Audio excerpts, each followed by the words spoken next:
Are there secret groups or entities preventing humanity from mastering astral travel? And if so, why?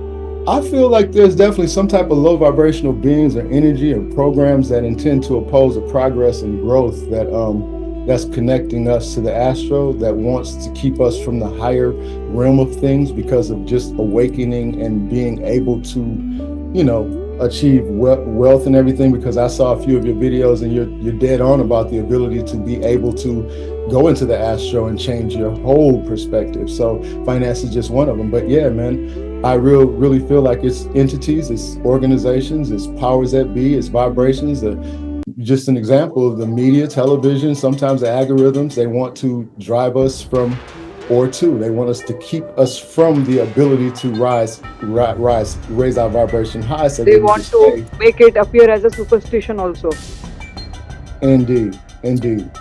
So we have to really just, know that when you become aware that you are the creator in your own experience, and, my projection came from just that. So I am grateful to know that I'm looking at all of the quantums at the same time. That's what I had a real experience that made me understand the difference in quantum jumping as far as astral projection, because I thought when I started quantum jumping years ago, I thought I was astral projecting, but I was lucid dreaming and astral projecting when I was a child. So I didn't, but I learned the difference of the techniques and that's where I learned what not to do as well. Have you ever met someone in the astral realm that later appeared in your real life, knowing things they shouldn't?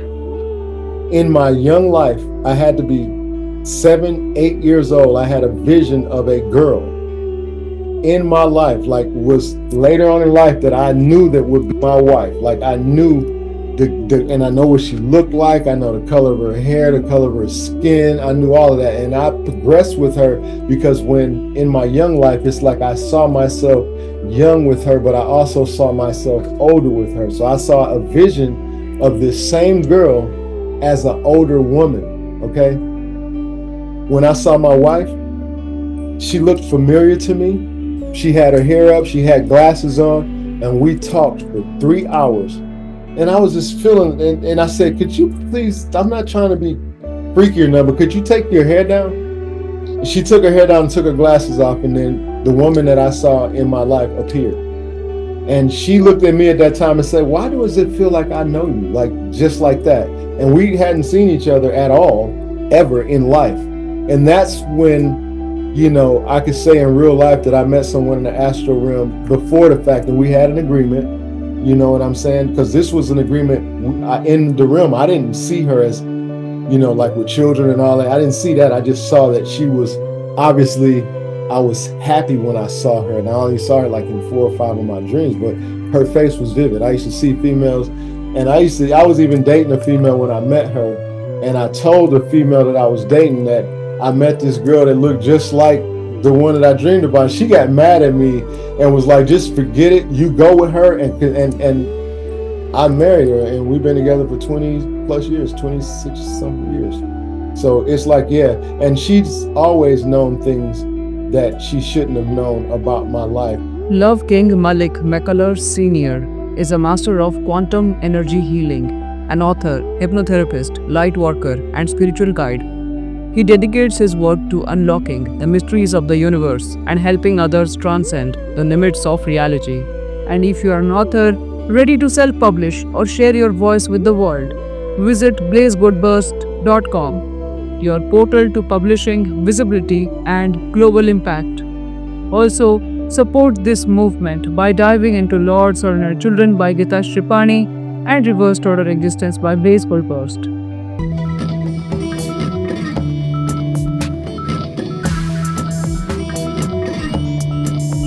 Welcome to the show. How are you? I'm doing great, man. How are you doing? I'm doing great too. Thank you for having me. Thank you. If astral projection allows us to leave the body, does that mean we are trapped inside it while awake? Who designed this prison?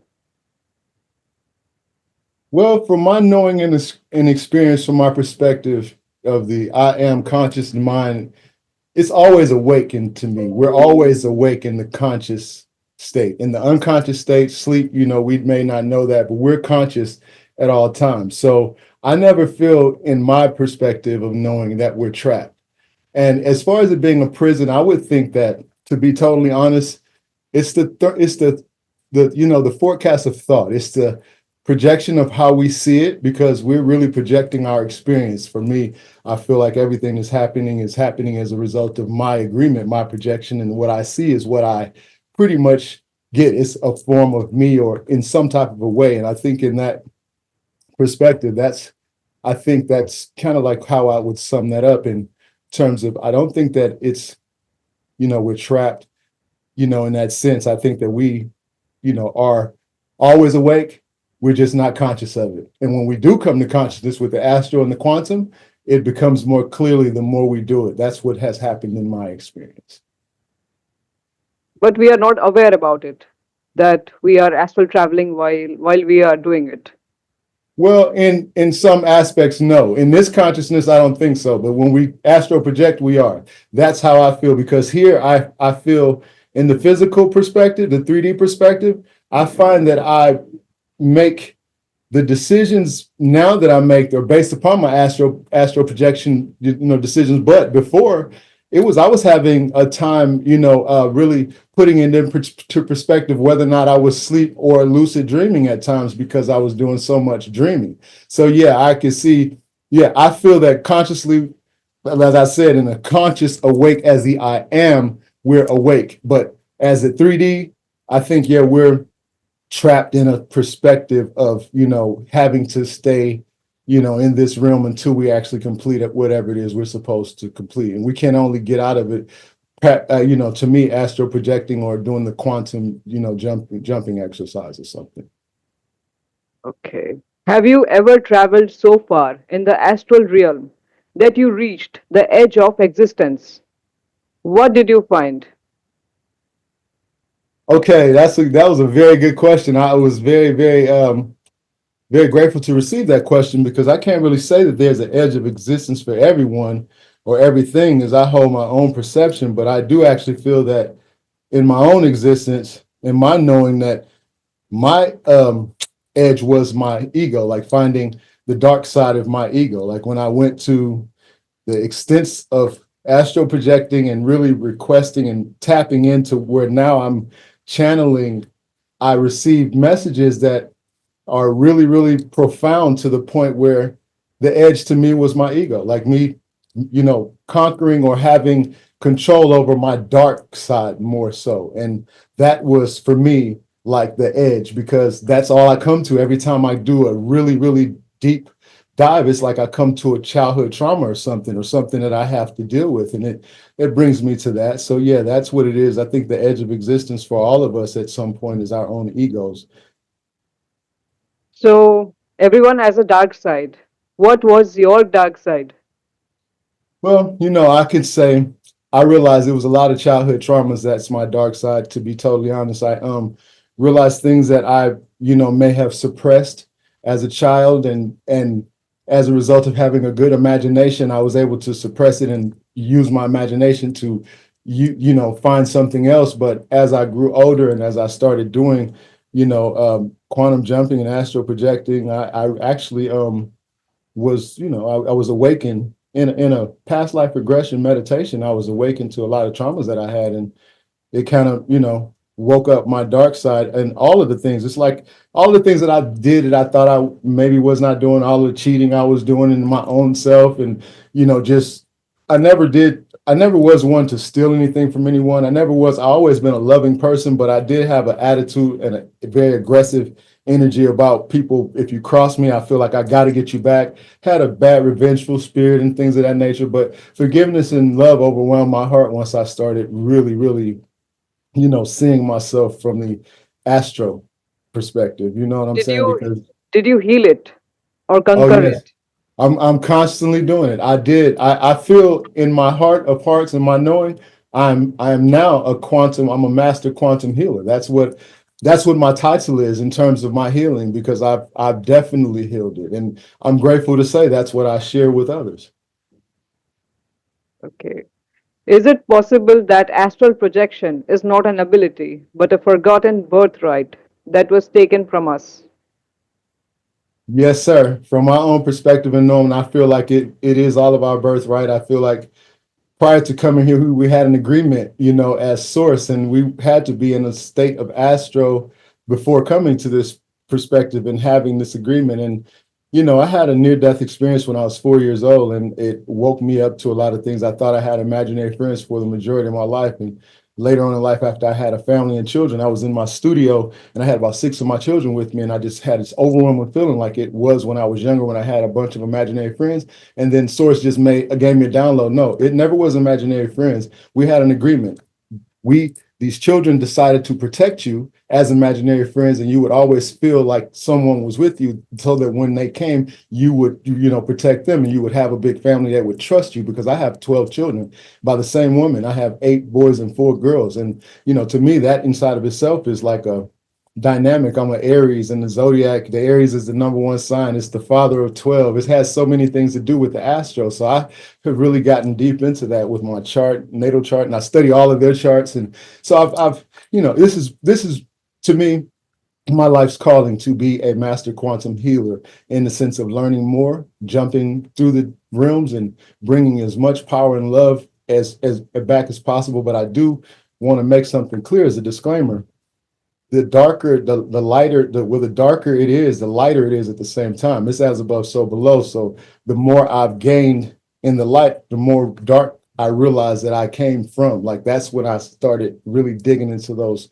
childhood traumas and things, the dark side. That's when the more light I get, the more I have to face or realize something that I actually experienced from a dark side that maybe I've suppressed. But that I'm grateful for, because I've progressed tremendously as a result of being able to understand the perspective of the astral now, and not having to do a real big ritual to get into space now. You said you had a near death experience. Was it different from astral projection? Yes, well, it was at the time, because I didn't know. I was 4 years old and I got electrocuted, and my father saved me. But when I remember having dreams in my childhood, a lot of different weird dreams that were like I was in space. I was in, I had a vision of, like, these visions of a lot of colors, like the flower of life, but I was flying through it or something. But these were things that I thought I was dreaming about. But this is what happened to me when I got electrocuted. After I grew up and started dealing with a few people who had near-death experiences and out-of-body experiences, and learned, oh, wow, parallel experiences. I learned exactly what it was, and then I started doing more meditations. I got with someone who I really know, of a shaman, that was able to assist me to do past life regressions, and that's how I tapped into the things that I realized, that the powers that I have, and the things that was holding me back from those powers. And that's where the healing came. And I'm still doing all of that. We healed. I don't think, okay, I'm 57. I just turned 57 a couple of days ago. And I don't think, I'm still knowing that my process in this whole perspective is to continue to heal myself as I heal others. As I speak, I heal. That's what I know my love call is, my forgive call is. I'm supposed to speak, raise the vibration of the planet, and that is what's healing. So that's where I, So, look at past life regression helped you a lot in extremely uncovering. a lot. Extremely a lot. And it tapped me into more quantum, because I know the past life is really, man, you know what I realized, Blaze? I realized that, okay, I have a certificate in hypnotherapy and NLP. I'm a Reiki master. I do Rife healing, Rife frequency healing, and I do quantum, a lot of quantum and, astral projecting. All of it's the same, brother. You have to put yourself in a state of being in order to, I say jump, or either get into the astral. It's a state of connecting. And once you do that, and it's however you choose to do it, there's different modalities. They call it different things. And some people can just close their eyes and just think and imagine being there. Once you learn certain techniques, it becomes easy. And I think Source gives us different ways to do it. Once we study all these different techniques, it gives us the ability to realize, oh, that's a way to do it. That's a way to do it. Everything's a way to tap in. And I believe we all have that innate ability. Great. Are there secret groups or entities preventing humanity from mastering astral travel? And if so, why? I feel like there's definitely some type of low vibrational beings or energy or programs that intend to oppose the progress and growth that's connecting us to the astro, that wants to keep us from the higher realm of things because of just awakening and being able to, achieve wealth and everything. Because I saw a few of your videos and you're dead on about the ability to be able to go into the astro and change your whole perspective. So finance is just one of them. But yeah, man, I really feel like it's entities, it's organizations, it's powers that be, it's vibrations. Just an example of the media, television, sometimes the algorithms, they want to drive us from or to. They want us to keep us from the ability to raise our vibration high so They that we can want to stay. make it appear as a superstition also. Indeed, indeed, indeed. So we have to really just, know that when you become aware that you are the creator in your own experience, and, my projection came from just that. So I am grateful to know that I'm looking at all of the quantums at the same time. That's what I had a real experience that made me understand the difference in quantum jumping as far as astral projection, because I thought when I started quantum jumping years ago, I thought I was astral projecting, but I was lucid dreaming and astral projecting when I was a child. So I didn't, but I learned the difference of the techniques and that's where I learned what not to do as well. The audience would like to know about quantum jumping Mhm. because they might be new to it. Okay, well, quantum jumping, I wrote matter of fact, I wrote an ebook, just a beginner's guide to quantum jumping. In my perspective, is being able to, quiet the mind, basically get in a still state and recognize, first of all, realize that you are a multi-dimensional being and you're already in quantum fields. Okay, we're all in quantum fields all at the same time, all ages, all ethnicities, it's really deep to even fathom, but this is my perception of it. Okay, we're all in the oneness of the creation in the quantum.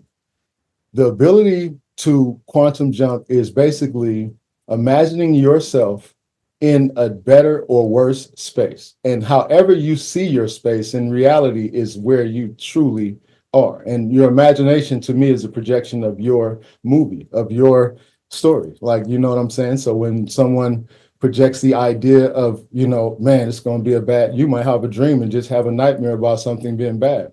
But in the process of learning how to quantum jump, it's that you set an intention that you're going to imagine or jump to the place where you know and see yourself in a higher vibration exactly as to what you want. But you have to really state an intention. You have to be very clear about it, and you have to really take space. You have to hold space for that specific energy to, connect. I had an experience when I was quantum jumping years ago that made me stop quantum jumping for a couple of years, that I went into a quantum state without doing a proper intention. My vibration was not very high as it should have been. And I went to a quantum where I saw myself in a very, very, very low place. And I almost connected to it and brought it back. And when I realized that I shifted and I did like in some of my lucid dreams, I stopped it and I shifted and I came back.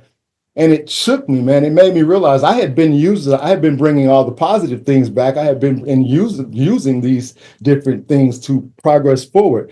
And I realized that it would have damaged my family structure. It would have done a lot if I would have brought that specific energy back. So I stopped quantum jumping for like 2 years, almost 2 years. And then I had a very lucid dream and it pulled me in, and that was during the same time I was really like leaving religion, because I was in Al-Islam for like 21 years straight, and I never missed prayer, never missed Ramadan. I mean, I read the Holy Quran, every year straight, like I did. It was very diligent. And I woke up on my 40th birthday, like I just couldn't do that anymore. Like quantum, because I was doing all these quantum meditations and things, and it just got tapped in, man. And I'm really very, very grateful for religion, and I really respect it. And I look, I love dialogue with those who are in dialogue for love, but I don't really utilize it as a tool as much as I do, as the fact of, I know that we're sentient beings, and we have this such a stronger power than the fact of thinking that it's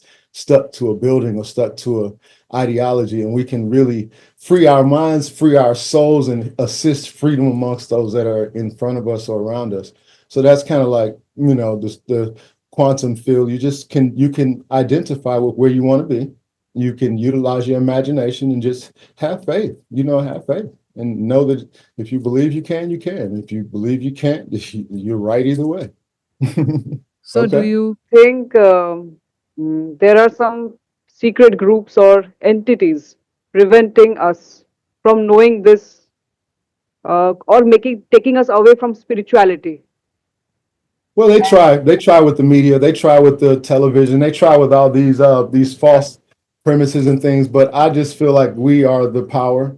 We don't have to be controlled, but the general consensus of energy is there for controlling. It is there. It is there. You see They the make evidence it of it. they make it appear as if it is a negative thing to astral project. The media is spreading it or something Well, like that. yes, what the media does, it makes it not popular. It makes other things more popular, things that are more commercial. And it makes it things that its astral projection is like one of the last things that is, and when it should be, one of the first things once you become conscious of you being the creator in your experience. Because everything to me now, I just have to say, I'm in the quantum multi-dimension at all times. Now since I know now, I'm constantly astral projecting out. I've even realized that in my daydream state is my portal to astral project directly. Like I can be state right here and I could sit there and go into a state of, daydream.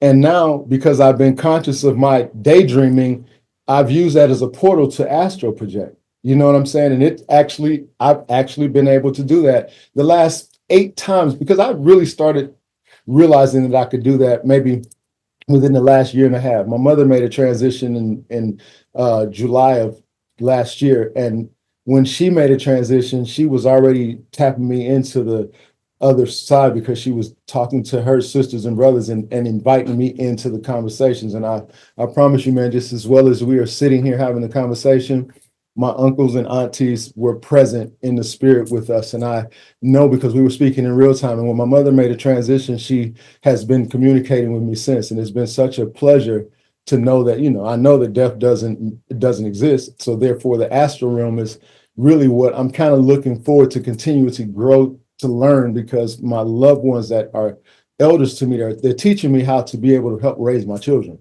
You know what I'm saying? In these times, I feel like I'm getting downloads to be able to share with them because all of them are quantum jumping and astral projecting now, all the way down to my 10-year-old, So they've got So according to you, are there any spirits present in your place right at the moment? so yes, indeed.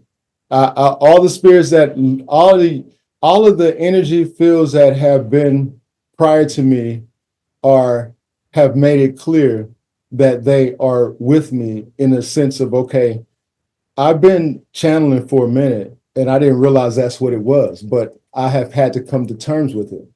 And a couple of elders that are channeling, now that I would love for you to probably have on your show are really like, they tapped in and they made it clear that I've gotten to a space where the ancients have confirmed my existence with allowing me to have the children I've had the experiences I've had, and the spiritual perspective in which I see things and how I've been able to, kind of, be guided through the situation by source. Because I have nothing but faith in my intuition at this point. The only source that I know is my intuition and the creator that is the I am. And, that's what I realize. And it's always in the quantum now. Everything to me has been more quantum. I don't believe in time. I erase time with space. We're taking up space right now. Yeah, we decided to get on at a certain time according to the structure of the numbers, but it's really the space that you and I agreed to line up in, because we're creating space. This is just my perspective of it, because I know that as long as I don't identify time, it's as if the things that I so intend, will, and command into my experience, they show up. They show up. I don't have to concern myself. But when I'm dealing with someone who is structured upon time, all I do is an intention and a will that we align according to the space. And it's like 98% of the time I show up. And if I'm not, or if they're not, it's always a reason why we didn't. It's proven that it's universal. It has nothing to do with us setting up, okay, let's be here this time. You know what I'm saying? So that's another part of the quantum. Everything is now. It's never a now, it's never a tomorrow, it's never yesterday. It's now. So that's quantum for sure. That's astro for sure, to me. What is the greatest danger an astral traveler faces, and has anyone ever failed to return? Well, okay, so from my experience, to be honest with you, I think the dangers are, like I said before, is going into a projection with a low vibration, because you're liable to experience just as if you did ayahuasca and you had a bad attitude, or you did some kind of mushroom and you went in with a fearful, type of feeling. And then that experience is going to go diverse. It's going to go different. It's going to go based upon the energy that you possess. So I think that when you're astral projection, the only danger is if you go in, it's a possibility that you can experience the fact of, if there are entities within the astral that are low and high. You can experience the one that could fearfully scare you out of it, astral projecting again, or even thinking that you should be doing it. And then, the second part, the failed to return, I've never seen in history. And I've done some research, like when I was quantum jumping, because it scared the heck out of me, Blaze, when that situation, I came back and I was shook up. So I started doing research, like, has anybody ever died in that? Because I was thinking, I watched The Matrix a couple of times, and how Morpheus said, if you die over here, you're dead. Saying? So I was like, I was just, contemplating some things, but I realized that, it is what it is, man. We're the ones, and we make the decisions. And then the funniest thing is, how will we know? If someone did not come, they wouldn't be able to tell us unless they came back via the, ether to reach us channeling and tell us, hey, I was astral projecting and I didn't make it back. My body's here or something. Otherwise, we wouldn't know. Somebody fall asleep. They could have been astral projecting and decided not to come back. I feel like it's free will in the astro just as well as it is in the 3D. I just think in the astro, it's less likely that the agreement is for you not to come back, considering you're looking for the higher realm to understand or overstand this experience. That's just my, perception of it. Suppose there is sleep paralysis while we are Mhm. astral projecting. What could it Mhm. mean? Well, that's interesting too, because sleep paralysis has you conscious, but can't, you're mind conscious, but you can't physically move. That's another thing to me, but that's like caught in between, like you're caught in between realms. You haven't totally landed, but your consciousness came a little before your 3D connection did. That's happened to me several times, but I was taught just to lay there and just relax, because the first time I just thought I was in a bad dream and couldn't move, like, because I've been in some very vicarious positions, and I had some really, really interesting dreams, but I thought I was just having a bad dream and couldn't move. And then when it happened the third time, I spoke to some people about dreams and stuff like that, and started reading more books, because I do a lot of research, man. Once I find out something or feel something, I might talk to a couple of gurus, but it's about self preservations. You have to feel it for yourself. Even if a guru tells you this, it might not apply to the same energy that you possess. So I have to feel it.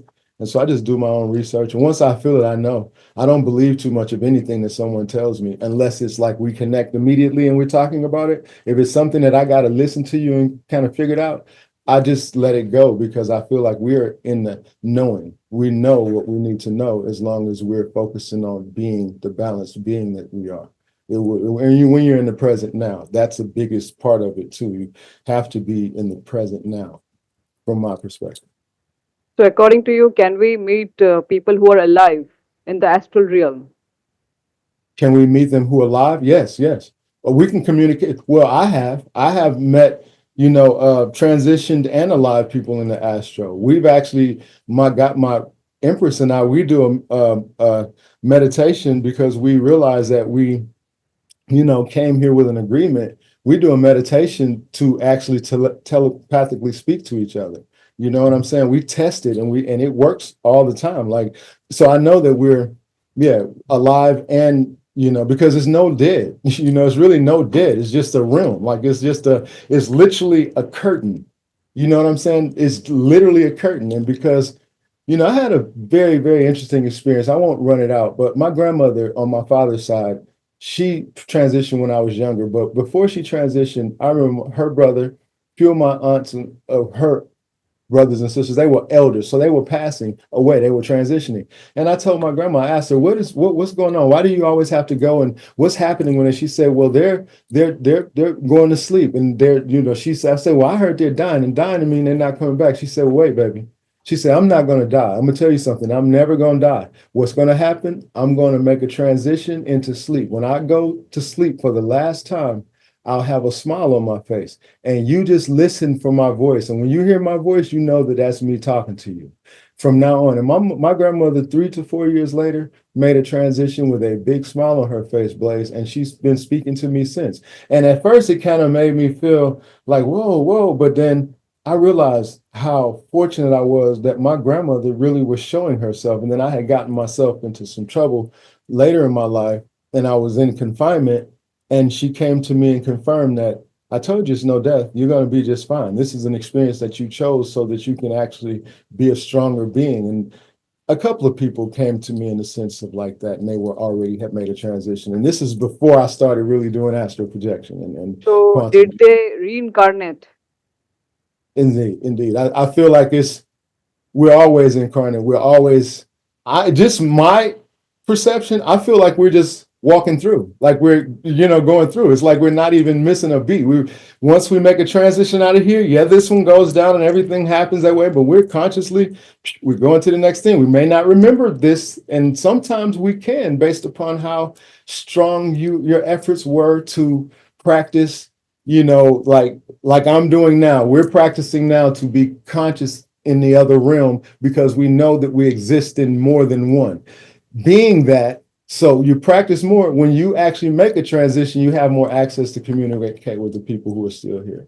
So, do you remember your recent past life?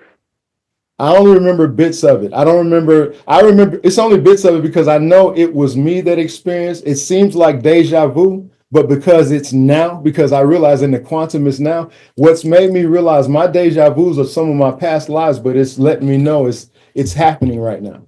It's in the past of my experience right now, but it's happening right now. And I was in that place where I saw myself at that time. And it's just been, I've done a lot of, I had a lot of dark nights of the soul, brother. I do a lot of, cleaning up my crap in terms of the washing of my energy and everything. And, I just realized the more like I said, go for the light, you realize how dark it is. And we are really dark beings, illuminating light. You know what I'm saying? And that's how the astro is. We're in the darkness, illuminating the light, being able to get everything at a split second. So, I have a question also that can someone take revenge in the astral realm or bless us in the astral realm? Is it Both. possible? Both. I think both. I think both. I think it's about the believer. I think it's about you, because people have, spirit curses on their bloodlines and on themselves and on different things. In my perception, the things that I've experienced, because I've had to actually break them myself. So yes, I feel like it is possible that, it's just always an oppositional feel for what we're doing when it comes down to proceeding forward with the astro. That as above, so below, we're thriving in the astro to connect to a higher source of ourselves. So there's always going to be something that could potentially make that journey, look opposite to you. You have to depends on how strong you are, you have to have a real serious something hard to hit you, or something really devastating or serious to happen for it to make you think, or make you, actually shake your belief or come into a consciousness of even if this realm is or not. Because the astro is real for me. It's like I know that I existed there before I came into the 3D. So, and I know we all have, and I know that you and I, in my personal experience, we met prior to coming into existence. And once we got to a certain spiritual perspective, we will be able to identify each other. That's why we're here now. And I am grateful for the experience. And I again thank you for having me. I I am know we're also. not finished, but I wanted to let you know that for Thank you sure. so much. All right, for sure, man. So we can protect ourselves or not if someone Yeah. Yes, tries to harm us. you can protect yourself. I put protection on my family, on my bloodline, on my, on my ability to know that the guides and the ancients and the masters and the angels and the ancestors really do protect us from the astro, and us connecting and communicating with them in it just, to me, gives us more strength of that protection. So yes, and I believe we can void out protection by disrespecting the astral realm, because some people can go to the astral realm and get, different kind of powers. Because just like, you got to know, man, if you can go there and get something powerful, you can get something negative. I just chose not to bring negative energy back because I have enough negative energy to deal with. You know what I'm saying? I've always said we've always had enough negative energy to deal with in the 3D to rather bring more back. If you knew that you can go someplace and get it, I'd much rather bring something to raise the vibration. So that's kind of like what I use it for. But at the same time, I do say this: when you know that you have the power, then you have to use it for protection. You must use it for protection. You have to use it for its right thing. Do not misuse it. So you are a public figure. Many people might be hating you and loving you at the same time. Suppose Mhm. somebody wants to take revenge on you Mhm. and they go into the astral realm. How would you know that you are not protected?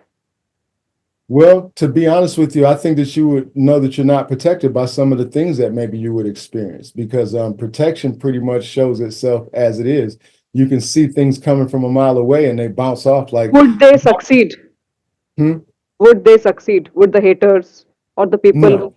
No, it dislike depends. If you? you're protected, well, I can only speak for me. They don't proceed against me, and I've got a lot of haters, and I've had a lot of haters since I became who I am. Since I showed up in my skin, I've had haters. But because of the type of things, I've been in the entertainment industry for a while, kind of behind the scenes, but I know the guys that are on the scene, and I've been like with them, and I realize that their characters are what they are, and it's not based upon their characters, the falsetto that you see that they can actually get away with. So I don't play games with, I don't even have the same type of respect that I do for the average human being in terms of like celebrities and all of that. So yeah, you're easily protected as long as you know that you have that power and you're connected.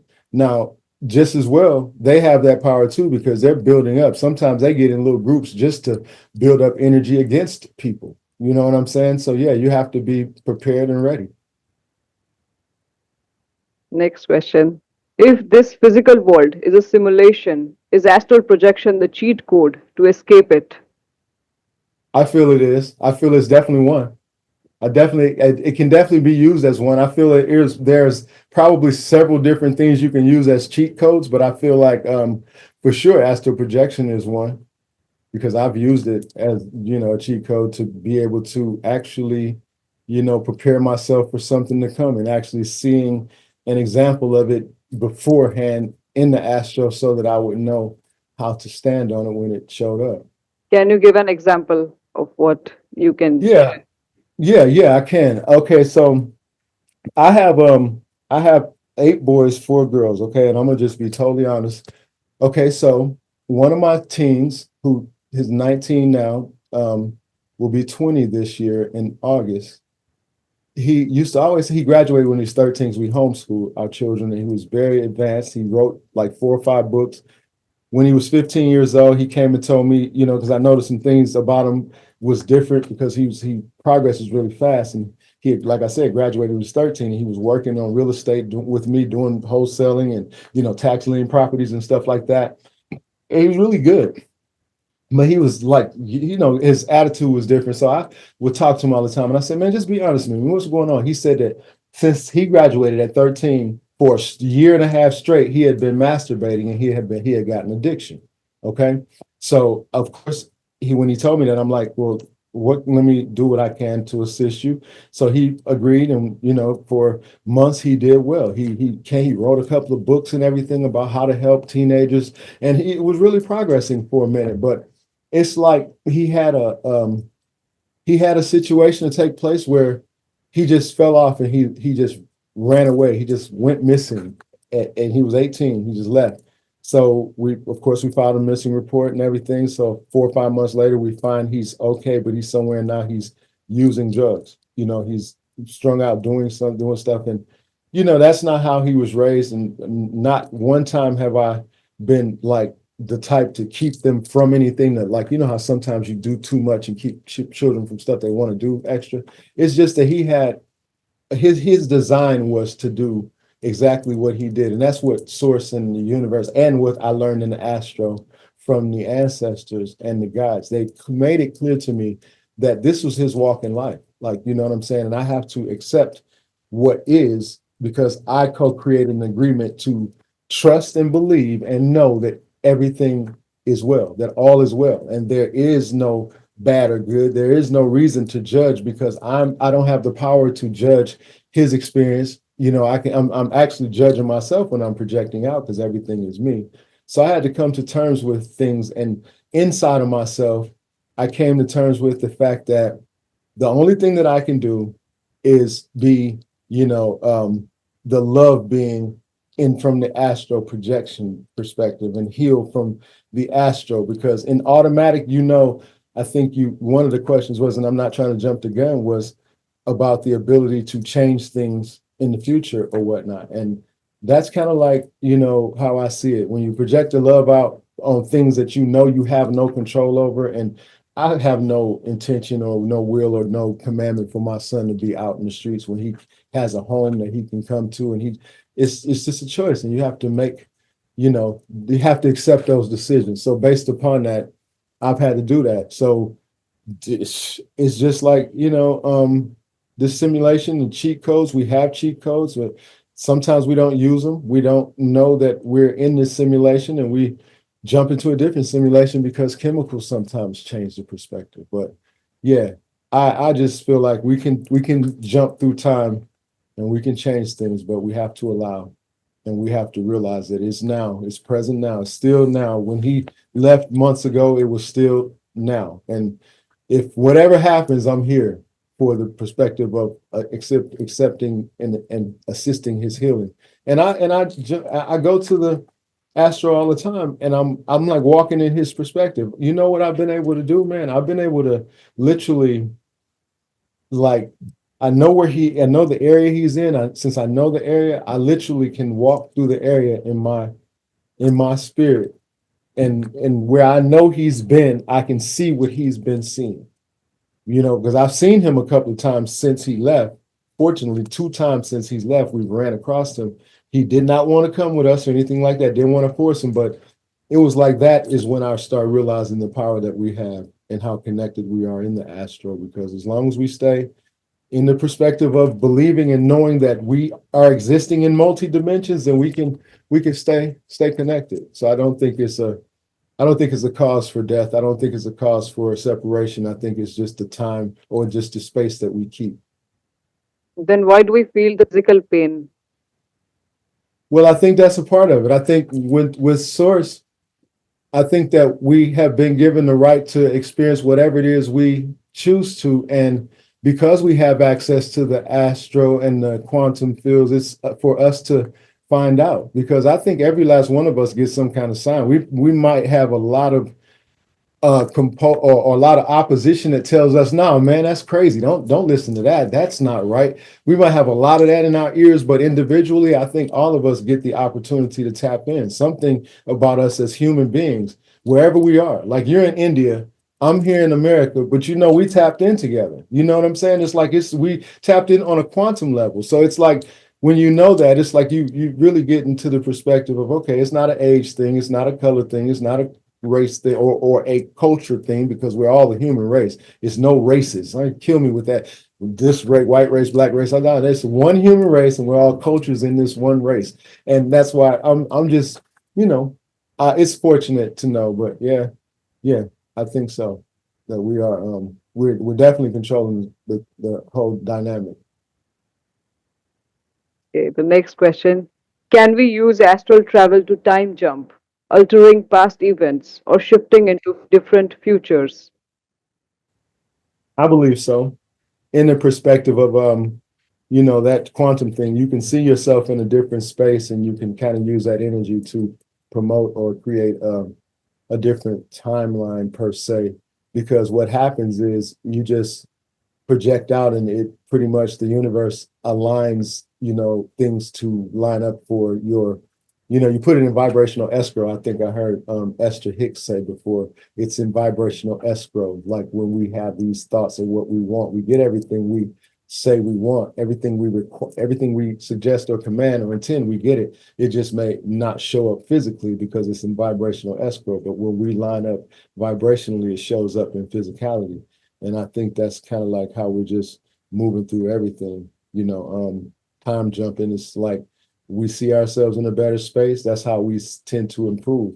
We take action. The universe gives us a sign or a nudge or some kind of confirmation to assist us to get to the next part. I'll astral project to something. I see myself someplace, come back with a knowing that is, and then I'll meet a human being who has that vehicle to take me there, or either it just shows up. That's how it's worked for me. That's why I've stayed consistent with it. And yeah, for past, I've been like I was telling you, past life regression, I've had to go in and clean things up. That's what I use. I use past life regression meditations in the astral projecting quantum field to heal that. And that's what so yeah, shifting from past and future, I definitely see, because it's present now. We're just making a decision to change our now. Is time travel possible? Time travel? Well, yeah, because I think there's no such thing as time. We're projecting our space. Because I don't have a perspective of time as being what is what the consensus is anymore. Yes, it's now we're traveling through our perspective of thought and imagination. Our intuition tells us to go wherever we go. We end up exactly where we are supposed to when we listen. When you don't pay attention or you follow anything but your first mind intuition, you end up in a different space before you get to the space you're supposed to get to. And most of the time you get a confirmation of sort. Something takes place to let you know that you should have listened or you should have paid attention. So yeah, time, I feel like that's very possible, but in the perspective of time not being, it's space we hold. Yeah, we can hold space. So time travel, I hold space. I travel in space, so I can create the space that I choose to be in. So yeah, I feel confident that for me, I know it is, but I don't want to. It's not like I'm opposing anyone who says no, no, no. It's everybody has their projection or their feeling, and I respect it. Have you ever encountered a version of yourself in another reality? If so, what did they reveal? Yes, through my quantum experiences, like I was telling you back in '05 or '06 or something, I was doing the Burt Goldman technique of quantum, and that's when I jumped in and I saw that low vibration of myself, and I realized that you must investigate the energy that you go into the field with before you do any astral projecting or quantum jumping, because you can literally tap into that low vibration, because what it revealed to me was the dark side. It revealed to me my dark entity, the shadow that had overwhelmed my ego. You know what I'm saying? It revealed it to me. So yeah, that's I have encountered, that's what I encountered the most, the lower side of myself when, doing that. Now I did when I initially started, because I think that's what Source was teaching me. That's what I was to learn, to pay attention to the darkest moments so that I would be able to utilize it for, assisting the light. Do some people accidentally enter the astral realm without realizing it, mistaking it for deja vu or a hallucination? I think so. Remember earlier in our conversation, I was saying that in my daydreaming now and hallucinating as well. It's like it's for hallucinating, and deja vu. Hallucinating for sure to me is a form of the astral. Like it's like you are definitely going away from the realm of this reality for momentarily, however long it takes place. You know what I mean? And as far as deja vu, like I said, I feel like in a deja vu form, I'm actually in a multiverse, seeing a past or present or future thing that's going on in the now, because it's always now, but it would be considered past or future, because I'm seeing it as a deja vu. That's how I see it. But how anybody else perceives it, I'm not really sure. But that's just what I've been confirmed. Is it possible that when we die, we are simply waking up from this dream into another layer of reality? I feel so. As I said before, I don't believe in death. I just feel like we're transitioning through dimensions and we're becoming conscious of the dimension that we were in after the fact, based upon all of the you know, allies that I've created that have had near-death experiences, as well as the ones who have trained out-of-body experiences. It's like we really we really are just beings that are always conscious, always awake, always alive. It's just the physical part of the being in this 3D dimension is the one that has to take rest. And I feel that that's what happens. And some people just have not been awakened to the fact that we are the infinite, connected to the infinite one. That's why they most still call it death. But based upon my reality, it's just, we're just dreaming. We're going through different multiverses. And I'm sure it could easily be, we both died 4 or 5 times in this conscious now in other realms and don't have a clue of it in this realm because it's still going on in the multi, and that things happen, like simultaneously all the times at all ages, all perspectives and everything. From the perspective of how I saw it when I was awakened to it, looking at it from the astral, from the top and seeing everything happening. And then in the quantum, just being able to see, the ideal me in certain perspectives rather than seeing everything at once and seeing, so that's the difference of the astral and the quantum for me. That's how I separate it. What about karma, heaven and hell? Well, heaven and hell don't exist to me. That's a thought process, and karma is basically exactly what it is. It's a process of you co-creating with your ideas to receive the actions of the energy that come with that. Like, okay, so whatever you think, whatever you do, whatever you project, it's going to come to you. Like, it's what you actually project out is you anyway, so it has to be yours. Like, that's just the way. From the perspective of the astro, that's what I see. I see it from the top. Like, everything's happening simultaneously, everything's happening all together. Like, it's nothing happening different times or different perspectives. It's all in this now. And so it's like it's very, very the thin line. It's a thin line for those who believe and don't, because I feel like once a person has a lucid enough dream, they'll realize that quantum is exactly, the astro is really where most things seem to be revealed. So, how do people face the consequences of their actions? In what realm do they face? Well, I think that it's as above, so below, in the sense of this, in as within, so without. You get exactly what you project. If you it's like a tooth for a tooth. If you knock out someone's tooth, you're going to get one of your teeth knocked out, even if you don't expect to. It's like the universe plays balance. It gives you back what you put out, and it's the extra energy that's within the energy. Like, okay, the energy is always the energy. We grab the energy and we make it do what it does. It's always neutral. We make it go up, we make it go down. We shift it. We're the ones that push it and pull it. So be that when we're projecting and doing our own, in terms of like us being the creators and the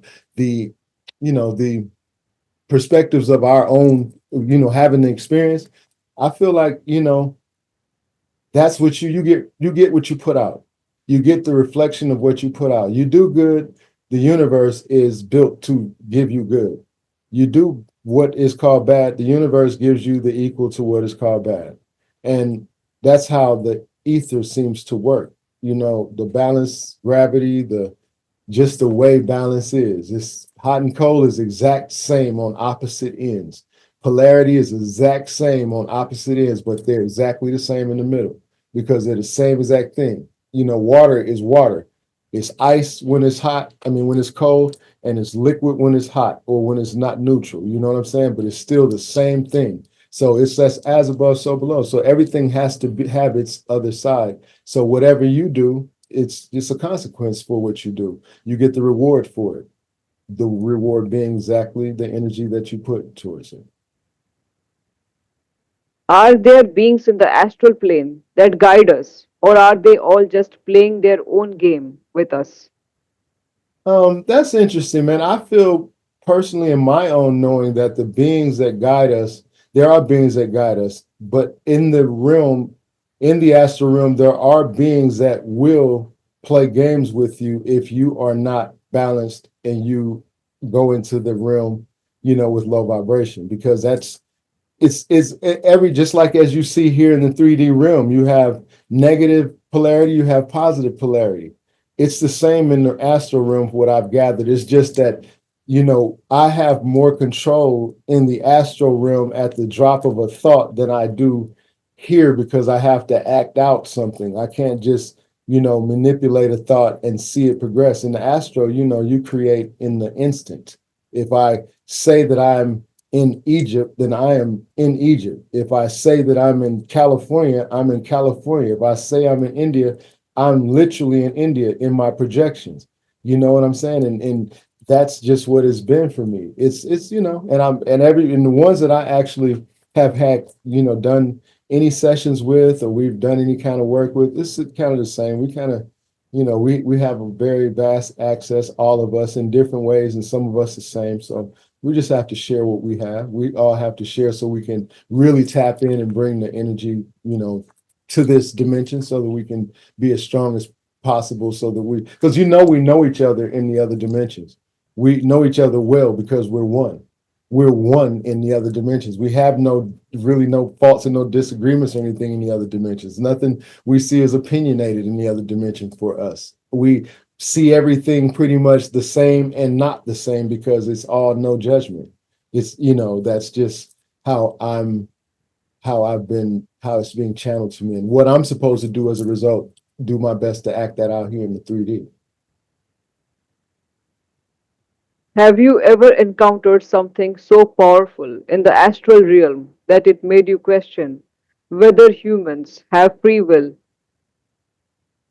Well, from my own knowing, after experiencing going to the astral realm myself, it was confirmed to me that we have free will just based upon being able to go to the astral realm and realizing that what was we were taught and told that our will was not free, because it's no way for me to accept being, I guess, in bondage when I can take my mind and literally see outside of my and see my physical being and go away from my body when that body is in a place where I don't want to be emotionally, physically, or spiritually in that space. I've literally utilized it to to prove that we have a free will, that we are source, and thinking outside of what they call the box, like just being different in my life. Some of my life's experiences have already proven that for me, that but powerful as the astral realm has proved that we have free will for me. Some claim to have met shadow figures or watchers during astral projection. Who or what are they, really? Well, in my perspective of knowing, I do see images when I go to the halls of Amenti, when I go to the Akashic records, when I do those meditations, I see images of very, very, very large, shadowy type images, and I didn't know who they were because I was looking for what angel or what ancestor or what guide was I supposed to be reaching out to get guidance to move through the astro. And it was more than, I think it probably could have been a channel told me that it was probably the delegate of 12 or something like that. It was a council of 12, and the masters had told her that because of what position I had been in spiritually and the things that I was seeking, or the things that I was, wanting to be awakened upon, was me, constantly just knowing that I am, and whatever I am hearing is what I am supposed to know. Don't doubt what it is when you know that you are tapped in. Don't allow energy from the outside, fields of energy, friends or family, to cause you to not pay attention to the information, because the shadowy figures are the ones that, and I never can see faces. But I'm getting information, and I know that I could just say it's the ancestors, it's the ancients, and that's what I was told by the channel, it's the ancients. I was doing a lot of meditating last year, and I didn't know Metatron. I didn't know anything about the angel Metatron. I heard Metatron, I heard that name, but I didn't know about that. But I kept doing meditations, and I was doing them outside along with yoga, and Metatron kept coming up. It was like it was some stuff that just kept coming up in my vision and my thoughts. So I did some research and started studying.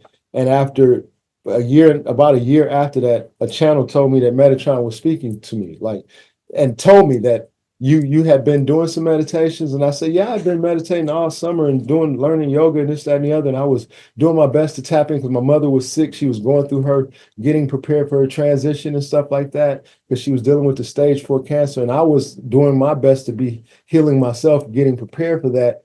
And that's when, that Metatron. But then she told me that Metatron was identifying with me, giving me some power for some things that I was dealing with. And then I tapped in. Now I can kind of channel, I realize we can channel all of them if we call on them.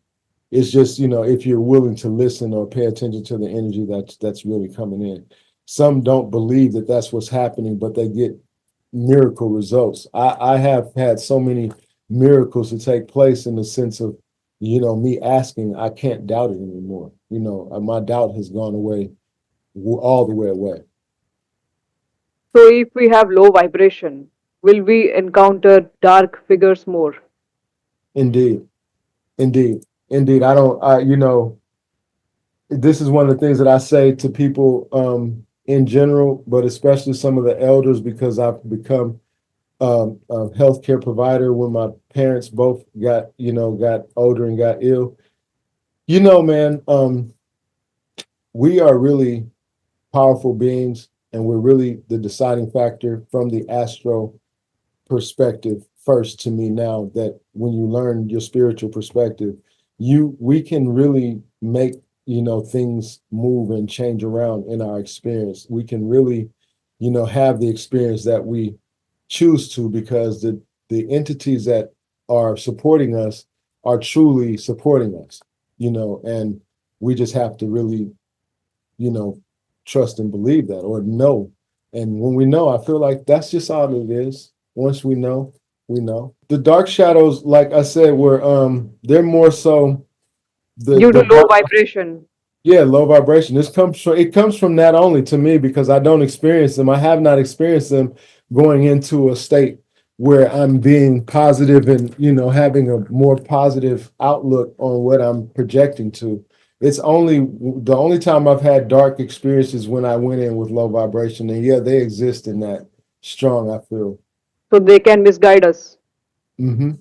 I feel like we can be misled by them, because it's just as easy as us thinking that we're being guided the right way. If we're okay, so we go in with low vibration, already that vibration is not stable. Unstable, vibration or energy would make you tend to accept something that would not necessarily be the truth. If it's something that would make you feel influenced, you might go with it. It doesn't matter if it would be truth. It's just something that can move energy, and low vibrational things move energy sometimes faster than high vibrational things. Just depends on what it is and how it's being influenced. So yeah, I feel the dark energy only exists when you go in the low. I have not heard anybody say that they they were really in a state of bliss when they started meditating or doing quantum jumping or astral projection, that had a bad experience. you know, I just haven't heard it. So, when we begin the meditation practice, will we encounter negative entities who will try to stop us from doing it? Only our self-sabotage.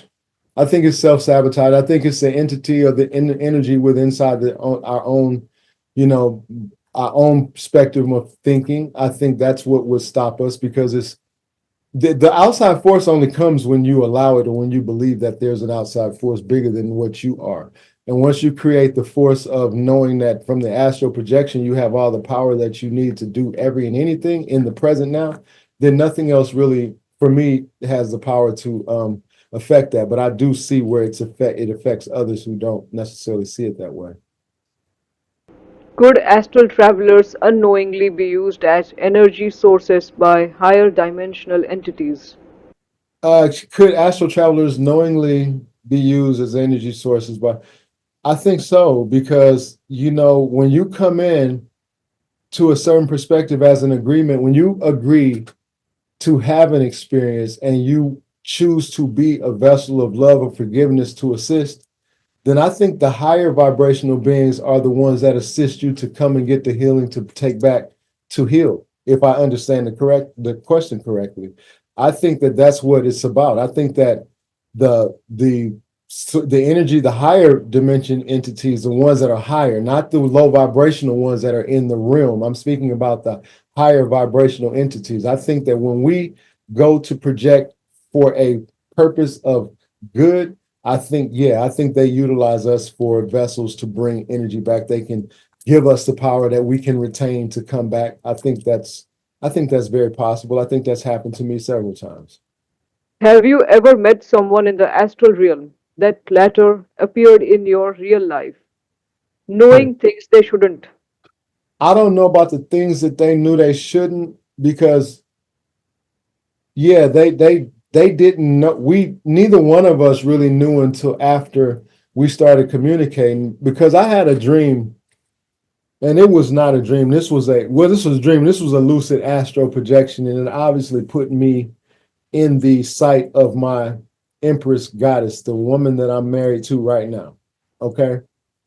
Because in my young life, I had to be 7, 8 years old. I had a vision of a girl in my life, like was later on in life, that I knew that would be my wife. Like I knew and I know what she looked like. I know the color of her hair, the color of her skin. I knew all of that. And I progressed with her because when in my young life, it's like I saw myself young with her, but I also saw myself older with her. So I saw a vision of this same girl as an older woman. Okay. When I saw my wife, she looked familiar to me. She had her hair up, she had glasses on, and we talked for 3 hours. And I was just feeling, and I said, could you please, I'm not trying to be freaky or nothing, but could you take your hair down? And she took her hair down and took her glasses off, and then the woman that I saw in my life appeared. And she looked at me at that time and said, why does it feel like I know you? Like, just like that. And we hadn't seen each other at all, ever in life. And that's when, I could say in real life that I met someone in the astral realm before the fact, and we had an agreement. You know what I'm saying? Because this was an agreement in the realm. I didn't see her as, like with children and all that. I didn't see that. I just saw that she was obviously, I was happy when I saw her. And I only saw her like in 4 or 5 of my dreams, but her face was vivid. I used to see females, and I was even dating a female when I met her. And I told the female that I was dating that I met this girl that looked just like the one that I dreamed about. She got mad at me and was like, just forget it. You go with her. And I married her, and we've been together for 20 plus years, 26 something years. So it's like, yeah. And she's always known things that she shouldn't have known about my life and experience. You know what I'm saying? It's like certain things that have come up in our experience, she can actually project and see that she said, I remember something when you were younger, you had, I remember one thing specifically. She said that I had fallen down the stairs. She had a vision of me falling down the stairs when I was little. Did I fall down the stairs before? And I was like, yeah, I fell down the stairs when I was 2 years old. And my mother took me to the hospital. I got stitches, and I was about to go back to the stairs, and my mom's Cocker Spaniel pulled me back. And I remember that because it was just really, really a vivid memory. And she asked me several things throughout my life. And it's just been, it's just been several things that have confirmed. So yeah, I know in the Astro, you can meet people and actually meet them. Sometimes a precursor, sometimes it's a pre, not warning, because it not doesn't have to be a bad experience, but it's a pre-umpting, okay, you're about to meet this person, or here's the energy coming, because it may not be a person per se. It might come in the form of a person, but it might be the energy that you feel while dealing with that person. Like you're in a vision or in an astro, you have a experience with an entity that you can't identify necessarily as a what human it is, and then you have that same feeling when you come back into this realm that's parallel to that. It's like, to me, that was a confirmation of what to expect. And you might not, like I say, you might not be able to identify the face, but yeah, I've done that, and I'm sure you probably have too in the astro. I'm not sure. I know you do some projecting because I can feel your energy, but yeah, we're different. It's something about that part. Okay, so my next question is, can we manifest an entirely new physical reality by traveling to the right dimension in the astral plane? Yes, I feel we can, because that's where you're seeing the best of yourself. You're seeing the worst of yourself. You're seeing the in between of yourself. You're seeing the aspect of, different projections of your abilities and the things that you maybe think that you don't have the ability to do. So yeah, I think that we can. That's what we do. I feel like I did that with my family, because I used to tell I'm an only child. I used to tell one of my cousins all the time, because I used to be lonely sometimes. I said, when I have children, I'm gonna have me about 10 to 12 children, because I don't want them to be by themselves. And I forgot that I said that like early on. But one day, one of my cousins, when I had 10 children, she came to visit me, and she was sitting there with all my children. She's like, dude, can you just imagine, you really are a creator, bro, because you actually did it. And I'm like, did what? What are you talking about? She said, you don't remember telling me all the time how you're gonna have 10 to 12 children? Dude, you got 10 children. And it dawned on me like, wow, I did used to say that all the time. And that's another thing. That came from my imaginary friend thing. That came from me having, support, feeling like at times I was alone, but at times I wasn't alone, but I had enough energy to request or to get protection from the higher up to be able to get some kind of perspective, so that later on it makes sense to me, because it makes more sense to me now. It didn't make much sense to me younger, because I didn't understand the importance of that near-death experience, or me being electrocuted. And I don't think my family wanted that to be known, because they feel like a child should have been protected to the point of not getting electrocuted. But the thing about it, that was my fault. You know what I'm saying? I did something that the child was not supposed to be doing. And so, but I realized that in the times, things have to be how they are. So, if someone is not born wealthy, can they manifest wealth by traveling to the right dimension in the astral plane? I feel so, because we get examples of it all the time. You see stories of rags to riches. It's not just rags to riches. That's to me, that is an astral projection experience. Something in the realm happened for them to actually extend that ability. Because yeah, I do feel like it's very, very possible for us to manifest our wealth and our losses, riches and failures. The lottery winners, what would you say about them? Well, that's interesting, man, because now I feel like, we build up a certain vibrational escrow when we say we so do want something, because I know that we get everything. All you got to do is set it in your intention and really have the desire set, or not the desire, but the commandment set in your vibration, and already have the energy of allowing. You're going to get what you want, what you put out. You're going to get it. So lottery winners, they have already somewhere said, I'm gonna win a lottery one day. It was that one day that went in vibrational escrow, that it might have took 30 years later that happened, but they did say they were gonna win. And a lot of times they probably said, I'm gonna win, but man, it's so many people playing, I don't know. And but this one time they didn't say that, and it's in vibrational escrow, and they just bought the ticket and didn't think about it, and they hit the lottery. Now it's a couple of people on YouTube that are, very, very high vibrational beings, because now they're channeling energy and they're sharing this energy that use the lottery. They use their energy to show you that you can go to the astro, and they show you how to go to the astro and do these techniques to come back and hit the lottery. And some of them are very active, and you can see that they show you the lottery tickets. They set you up, they go and they play the lottery, they do everything, and they're not picking numbers, anything. What they're doing is they're forcing energy. They're allowing the current to move the currency. You know what I'm saying? In the astro first, and they're bringing it back with the power of seeing that it is. And we definitely do that. And you see the wealthy people do it all the time. If the law of attraction works in the physical world, does it work instantly in the astral realm? It does instantly, because according to my own experience in a lucid dream, I've I've literally changed the outcome of something right then. Like, it's like that. And then when I got to the astral realm, I realized that's what we do. That's what we do. We get exactly what we so command, so intend, and so what we will. We get exactly that in the astro, and it's in real time for me.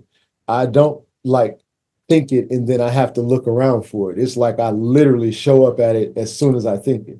So, I'm strong with the fact of feeling, yeah, it does work in the astral realm automatically. That what we have to do is we have to align to it here in this 3D, like I was saying earlier. It has to be. So, example. In the astro, it's the vibrational escrow that I was speaking about. So, it's automatically there. So when we're in the astro, you see it, you feel it, you experience it, you have it. Whatever you think, like if you're driving around in a really nice car in the astro, that's what you're doing in the astro. In the physical, you can bring that energy back, but as long as you're not having the negative annotations of what you can have in the 3D, but it comes in the 3D when you align and realize it is in the astro already, and it had to produce itself in the astro in order to come to the 3D from your intuition or imagination to see it through. And so we can definitely, because the law of attraction definitely works here, good and bad, so they say, but it definitely works. So it would have to, considering all that power comes from the astro, from my perspective of knowing. Some people think that law of attraction is imagination, and we must do our efforts also, put our efforts. Yeah, indeed. That the law of attraction to me has become like a little watered down. It's more of a knowing and allowing, okay? Because the law of attraction has other laws that you have to work along with it. You have to understand those other laws in order for the law of attraction to be fully effective, because the law of attraction does work exactly that way. You get exactly what you put out. But when you allow and when you tolerate, it's two different things. And when you can really get into the perspective of the other creative laws that go with it, then the law of attraction works differently. You know what I'm saying? It becomes, it gives you more power than it takes from you, because the law of attraction could be more negative than it could be positive, depending on how you are projecting, Efforts are a must. Mm-hmm. Mm-hmm. If I don't drive to a certain location, how would I reach there? If I only imagine. Mm-hmm. Well, the thing about it is, once you imagine, you went there in the etheric realm, you went there in the astral realm. Anytime you imagine, the way I understand it, the way it's been confirmed to me, I've imagined myself there. I am already there, because my state of consciousness is awake and conscious in all realms. So for me to be here in this unconscious realm, but in conscious state, in a temporary conscious state, and I have an imagination of me being conscious in another place or state, that is where I am conscious more so than I am here, because this is a very unconscious temporary state here in the 3D.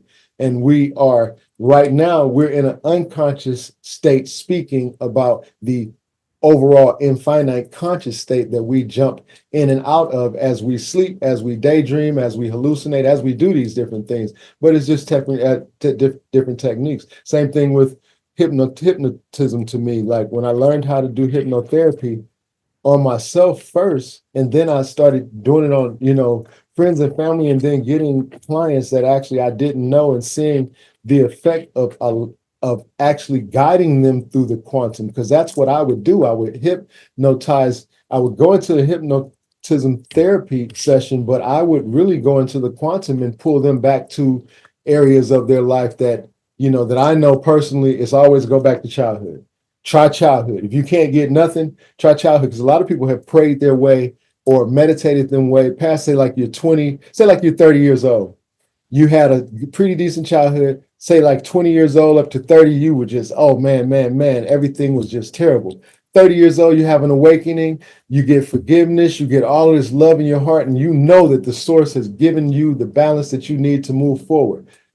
30 years old, from 20 to 30. Now, you still may have some stuff from 20 down to 3. You understand what I'm saying? That's washed, that's stuck in there that you're not realizing. Now, you're thinking at 30, you're cleaned up. 35 comes, and now you have a traumatizing experience, and something comes from your past. That's from the astro given to me, intuition or some kind of or hint. Okay, it's something deeper you have to go into, and when it goes deeper, that has to be astro for me, because where else is it? You know what I'm saying? Where else is it that you're getting these things that have taken place already, and it's in the present? It can't be, to me, any place but in the astro. So everything is pretty much astro at this point, an astro realm, and we're just living a temporary conscious experience in the 3D.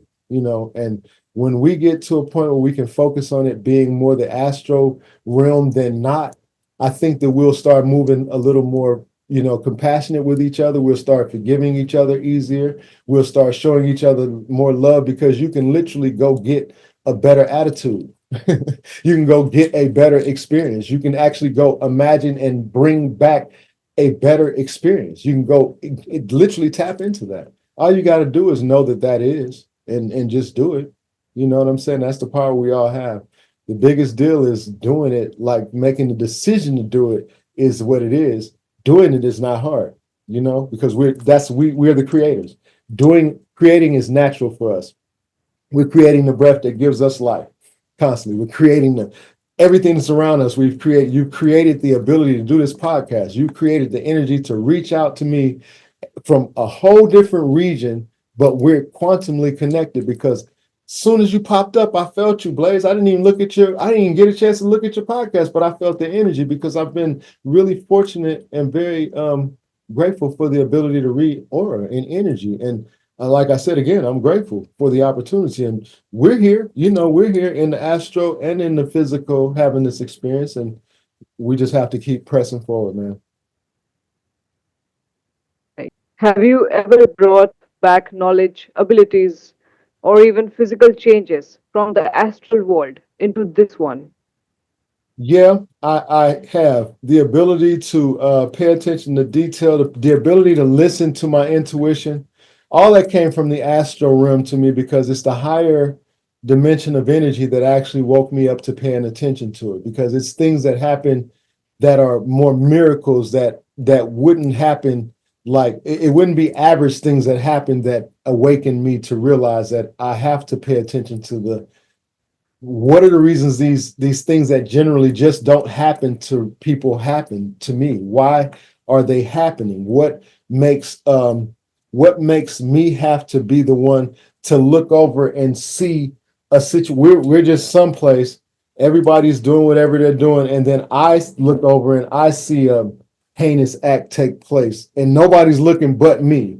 Or I see someone, have a heart attack, or somebody pass out or something. When I look, it's like, no, what is that? All of these things let me know that being conscious in the astro is being more aware in the 3D, because it gives you the idea of knowing that we're just always awake, man. We're always awake. It's like even when you think that you're asleep.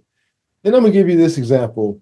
I've had medicinal mushrooms before, and I have taken the mushrooms, and I thought I went to sleep, but I was awake the whole time. It's like my body was literally sleeping. This is where the lucid dreaming got really I got better at it. I was what I thought was dreaming, but I was wide awake, conscious, seeing my body resting, and literally just going about my regular, you know, stuff on my computer and all kind of stuff while my body was resting, literally. And I don't really, you know, my empress, she's recognized, she's seen me. She said that she thought she felt me in a different area of the room, even though I was in the bed. She would be somewhere like in the bathroom, the way the room is made, and she said she feels my presence in a different room sometimes when I'm meditating or doing something. And that's the time when I test my telepathy thing I was telling you about, to try to do my best to communicate with them while I'm in a state, and I know that I'm in a state and I know they're not. And it's worked several times, but it takes practice, and it takes the connection to the other person being in a certain state as well, like really, really taking it serious, thinking or knowing that it's a possibility that you and I can communicate telepathically. We can agree to get off the phone, and tomorrow I'm going to say at 2 o'clock, Blaze, just listen to me, listen to the message around 2, around the space of time, and then you hear me at that time. Like, we can really set these things up. Like, it's us. We're the deciding factor. And the abilities, I feel like that's what it is. We have psychic abilities that we share with each other from the astro. And when we utilize it, we can actually assist people to be more astrally connected. Does telepathy work? Telepathic?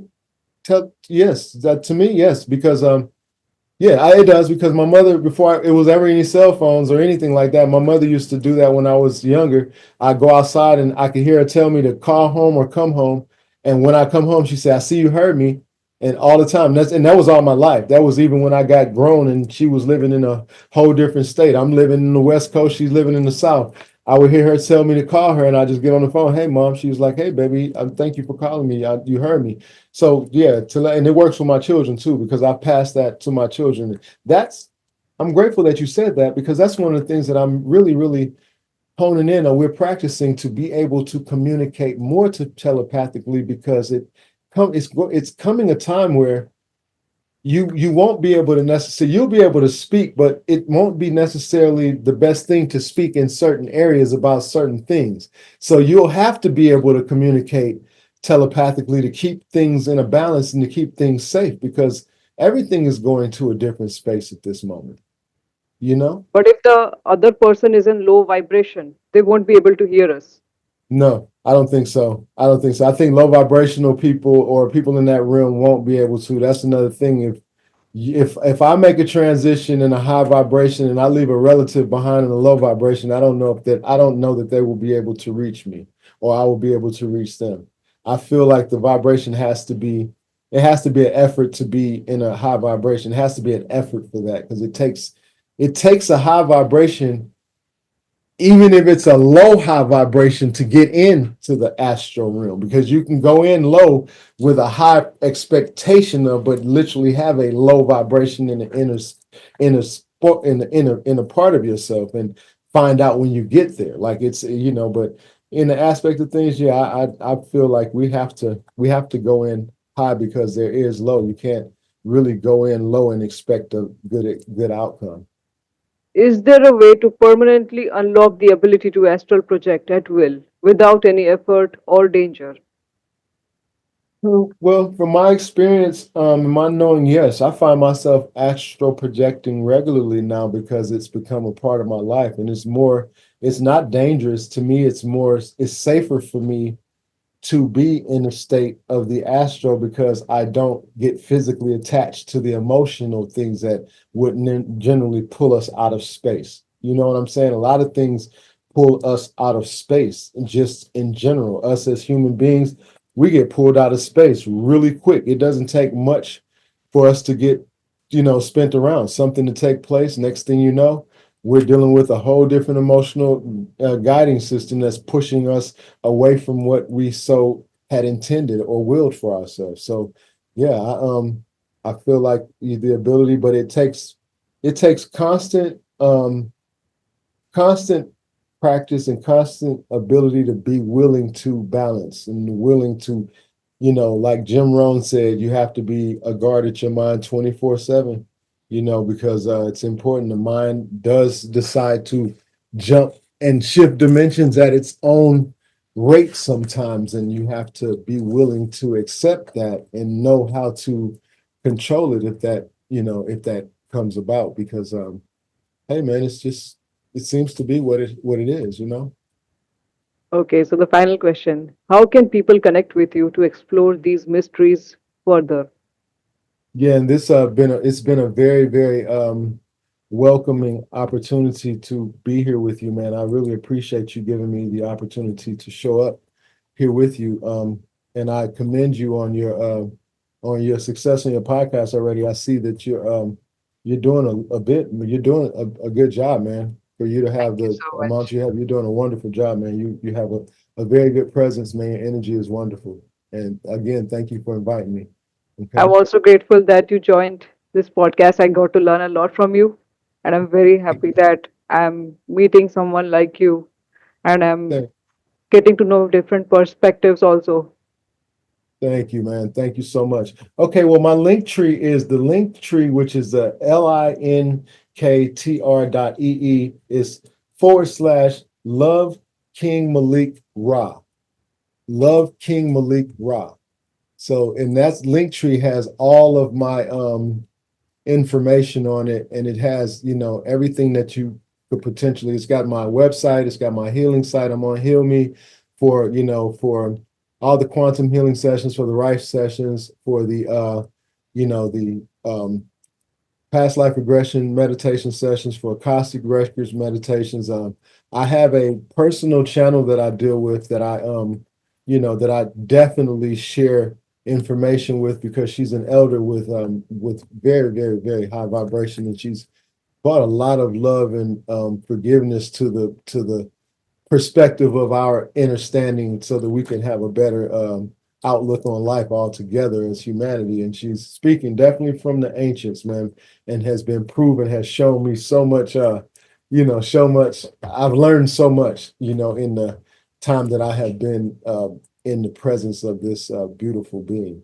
So I definitely want to be able to share, information about her with you, because that's someone that you may consider having on your cast too, because she can channel, Definitely.